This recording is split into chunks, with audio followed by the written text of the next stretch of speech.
Hi friends, in this video we are going to deal with the article titled Bail and its Types, a detailed study. The author of the article is one Miss Venika Sharma, who after completing her BA BL is pursuing LLM from Jamia Millia Islamia, New Delhi. To know more about it, let's quickly move on to the topic.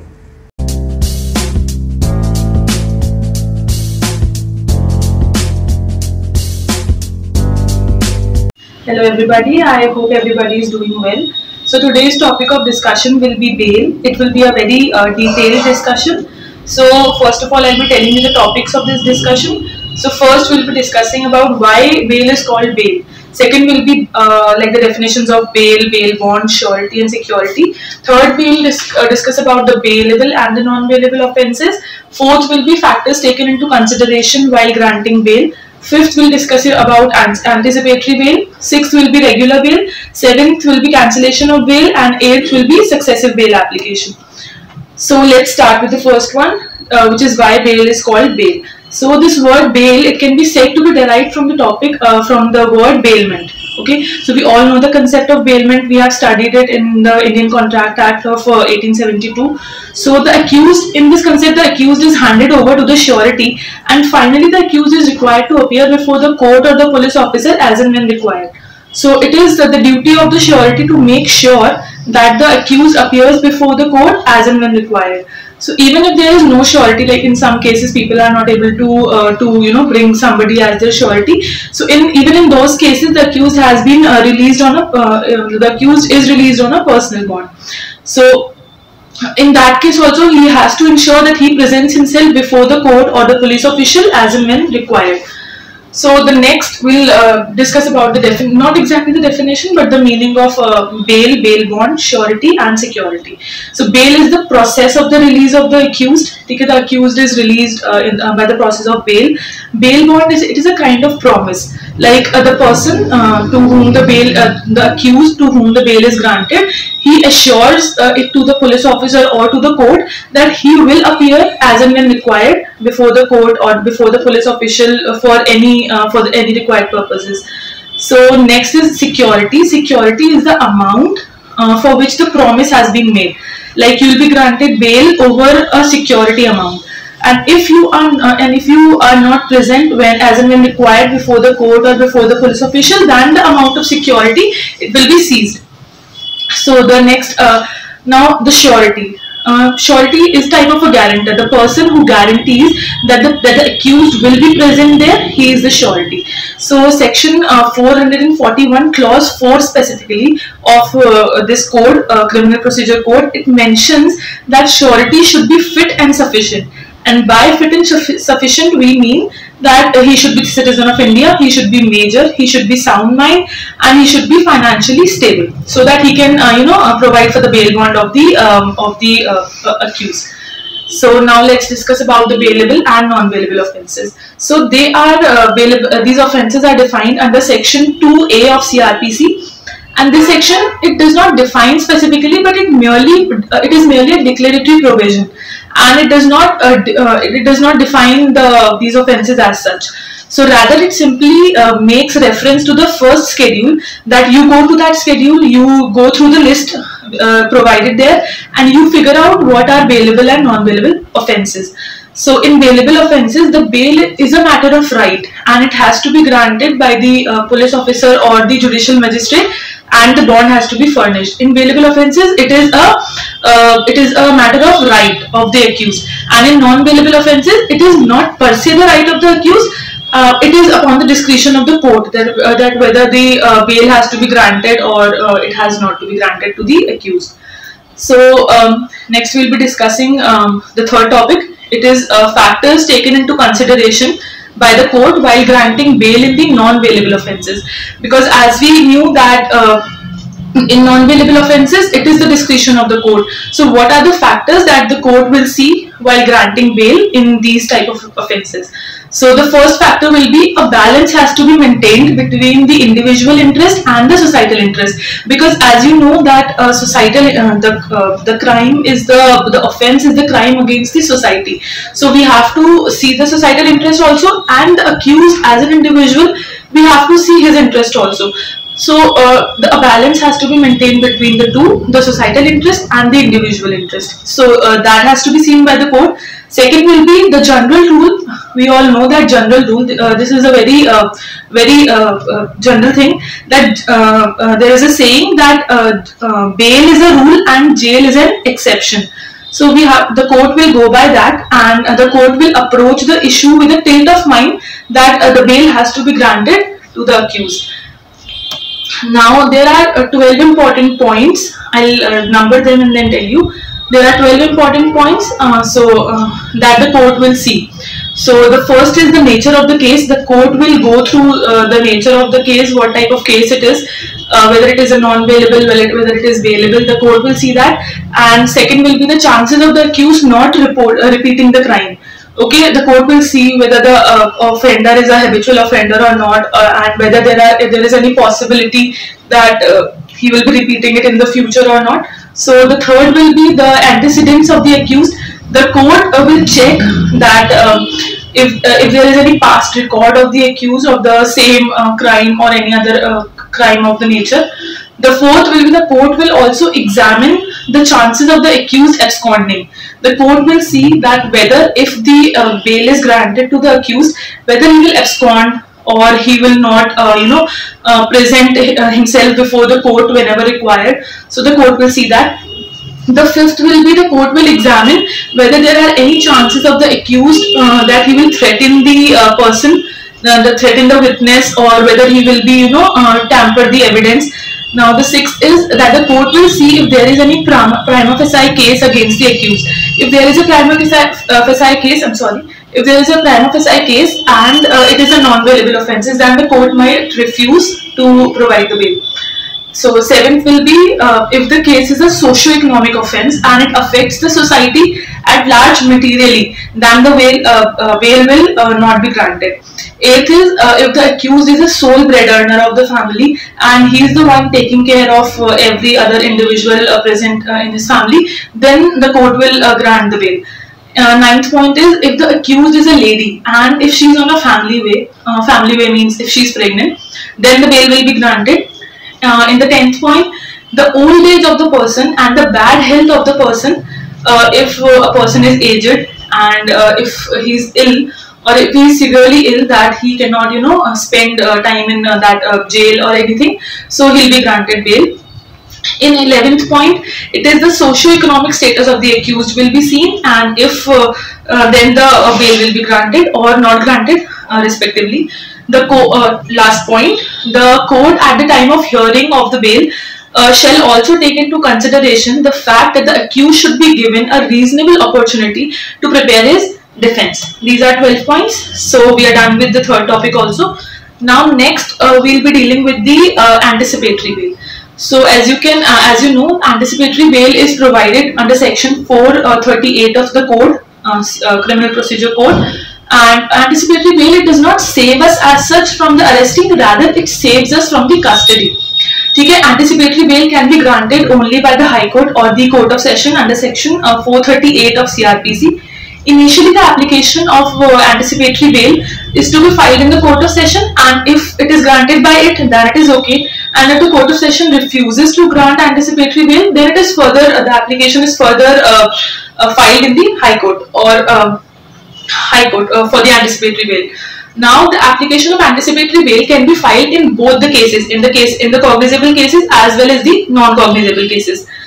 Section 438, it nowhere says that once anticipatory bail is granted, a person becomes immune from the arrest. Okay, rather clause 3 of section 438, it clearly specifies that if an arrest is made thereafter, the accused shall be released on bail by the police officer himself, provided that he furnishes bail.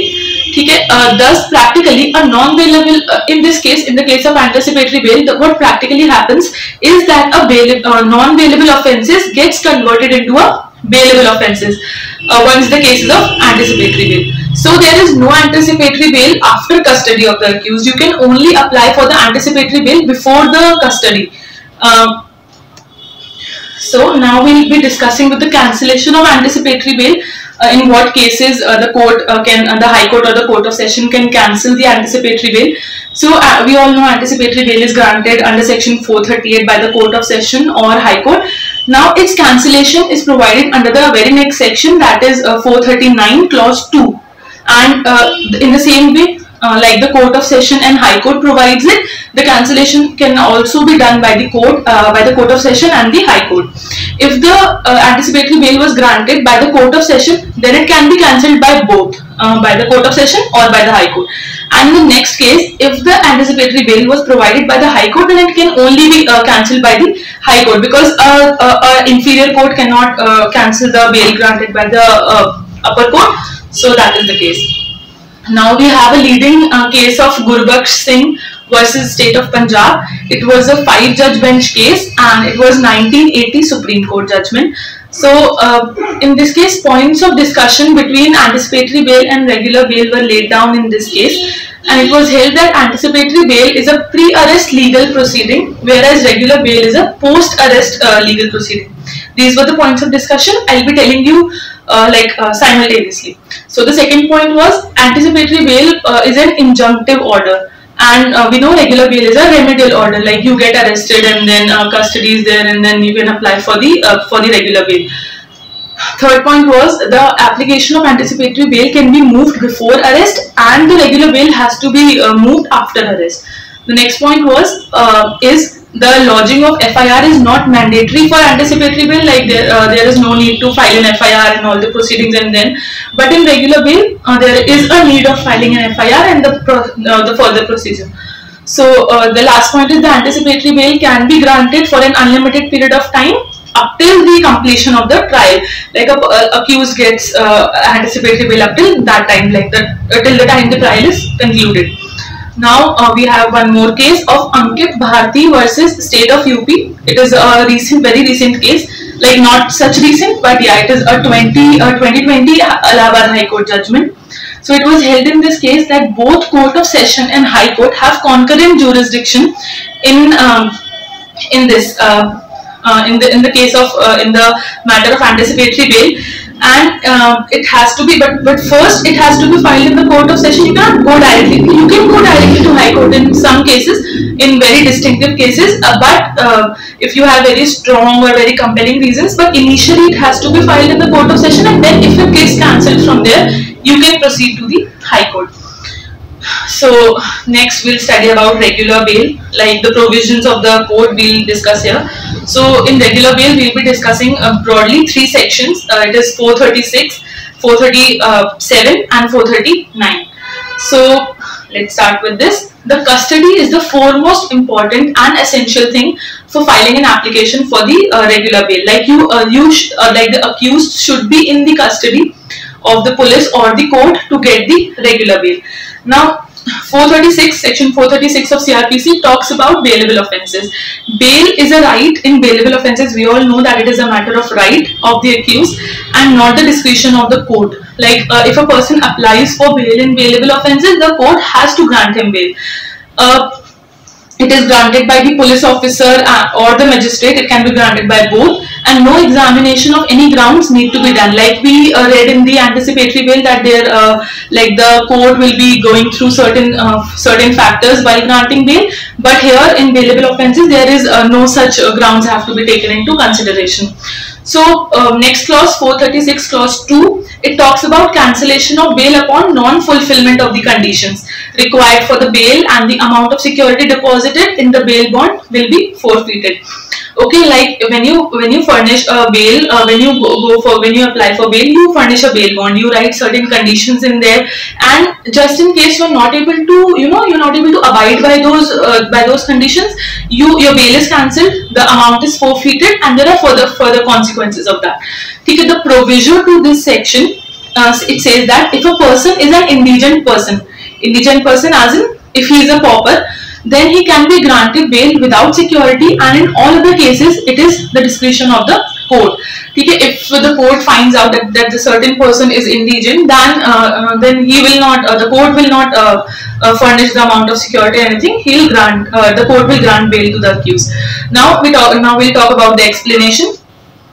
the explanation to this section, it says that if a person is not able to deposit the surety, the security within 1 week, then such person will be presumed to be indigent by the court, and hence he will be granted bail without security. If the court asks a person that you have to submit certain amount and the time lapses, the 1 week time lapses, then the court will presume that person to be indigent, and no amount will be and he will be granted bail without any amount, without any security amount. So now next we will be discussing about non-bailable offences, that is section 437 of CRPC. Okay, police officer, in these cases, police officer may arrest without any warrant. Police officer does not need a warrant to arrest any accused person.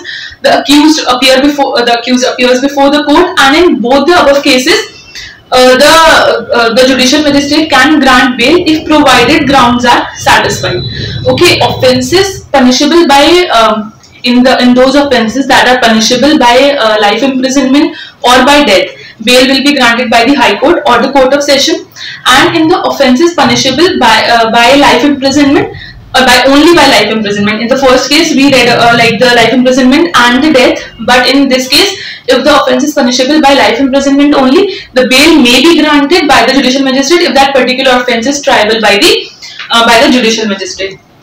So in the case of life imprisonment and death, the bail will be granted by High Court or Court of Session, and in this case, where it is a life imprisonment only, it will be granted by the judicial magistrate if it is triable by that judicial magistrate. Now we'll discuss about the cases where bail cannot be granted. Okay, so section 437, clause 1, subclause 2. It says that if the present case, like the case for which you are being tried right now, if the present case is cognizable in nature and the previous conviction, like if you were previously convicted, so if the previous conviction was for an offence which was punishable for death, imprisonment for life, or for more than 7 years, this is the first case. Okay, and the second case is, now we'll be discussing one more case, that if the present case is the cognizable case and the previous conviction, when you were previously tried for that offence, the previous conviction is for you were convicted previously for 2 or more than 2 times, and the offence was punishable for more than 3 years and less than 7 years. In both these cases, the bail can be refused by the court. So now we'll be discussing, this section has a lot of provisions, so we'll be discussing by the provisions one by one. So provisions to this section we'll discuss now. So provision 1, it says that if the person is under 16 years, that is if he or she is a minor, and if she is a woman, he or she is sick or infirm, then the bail can be granted upon the discretion of the court. The court will see whether the condition of the accused is okay or not.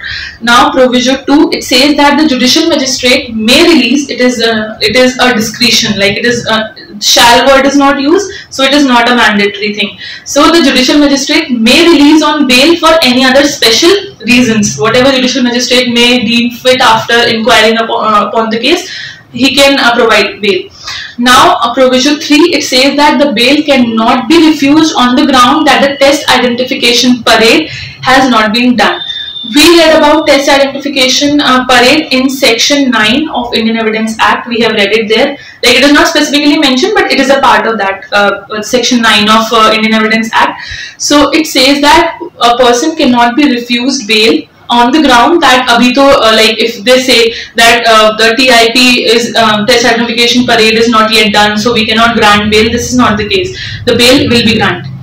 So next is provision 4. It says that if the present case is punishable with death, life imprisonment, or imprisonment for more than 7 years, then the hearing of public prosecutor is compulsory in such cases. Okay. So these are the provisions. Now we'll come to the next subclause, that is 437 clause 2. It says that if the FIR was done for the non-bailable offences and then later during investigation it is found out that the offence was bailable, then the bail will be immediately granted under section 436. Now next is subclause 3 of section 437. It says that if the offence is punishable with imprisonment for more than 7 years and it is against any and the offence was against any body, property, or against the state. Or the second condition is if the offence is of abatement of any one of the abatement or a conspiracy of any above mentioned offences, or any attempt to commit them, then the conditions of the bail by judicial magistrate. There are certain conditions. So the first condition is that the person has to these conditions will be written down in the bail bond, that he has to appear before the court as and when required. This will be the first condition. Second will be that there is no previous offences of such kind. Third will be the person will not, there is no previous offence of, he has not committed any previous offence of this type, and he will not, further redo the same thing. This is the second point. Now the third is the person, the accused, will not try to induce or threaten any witness or tamper with the evidence. Now we'll move forward towards subclause 4 of section 437. It says that an officer or court shall record the reasons for granting bail in writing. You have to record the reasons when the bail is granted or when you refuse the bail. The record has to be maintained, that what were the reasons for the same. Okay. Next is 437 clause 5. It talks about cancellation of bail. It says that the bail can only be cancelled by the judicial magistrate. 437 clause 6, it talks about default bail, that if the trial, default bail is very simple. If the trial is not completed within 60 days, this is not a very practical thing. Like we all know, trial goes on for several years, but since it is written in the Bail Act, so it is there that if the trial is not completed within the period of 60 days, then the bail will be granted by the judicial magistrate, and if judicial magistrate refuses to grant bail in such cases, then he has to record his reasons in writing. Then next subclause is section 437 subclause 7. It says that if the judge knows that the accused is innocent, if the judge is aware, by the circumstances of the case, he has already figured out that the person is innocent, and the accused has to be acquitted. Then in such a case, the accused will be acquitted on the very same day when the trial ends. The person will not, be kept there, that let the judgment come, let the order be passed, and then you will be acquitted. This waiting period will not be there. Now we'll study certain grounds of cancellation of bail, like the regular bail. So first is the post bail violation of the conditions that were mentioned there in the bail bond. If you will violate those conditions, your bail will be cancelled. Now the second point is if the accused has suppressed some material facts. If the accused went out there after bail and then he did something with the material facts of the case, then his bail will be refused. Third is when the bail was obtained for some absurd or very illogical reasons, like if a person says I have to attend some function, or any absurd reason it could be. So then the bail will be cancelled. And fourth is the bail granted for lesser offence. The bail was granted for the offence was found to be the offence was not that grave, but in the later stages of the proceeding, it was found that the bail was that the offence was very grave in nature. Then his bail can be cancelled. And this this cancellation of bail, it is not per se, but after hearing the parties, like the parties will be given reasonable opportunity to present their case, and then the bail will be cancelled. Now we'll study the very next topic, that is successive bail application. I might be going a little fast, but I have to complete this detailed discussion in this video. So let's get a little paced up. So now we'll discuss about successive bail application. Okay, so when the application of bail is filed one after the other, like the accused, it just files, keeps on filing for the for the bail application, it is known as successive bail application. So the successive bail application can be applied in the same stage or at different stages. Like a person felt at one stage that I should file for the bail, but then it got refused, and again he filed for the bail application. So it can be filed at the same stage or at different stages, whatever the accused thinks fit. So the court is not in favor of this successive bail application until and unless somehow new facts are introduced in the case. Court generally does not favor this thing. It is it is this way only, that just because it creates a liability on the court. It creates multiplicity of the paperwork basically. So yeah, the court is not in favor of it, and it just wants the prosecutor or the person who is filing for the bail, for the successive bail applications, that you better add some material facts, and then you go for the bail applications, and not just this way. So I hope I was clear, and thank you everybody.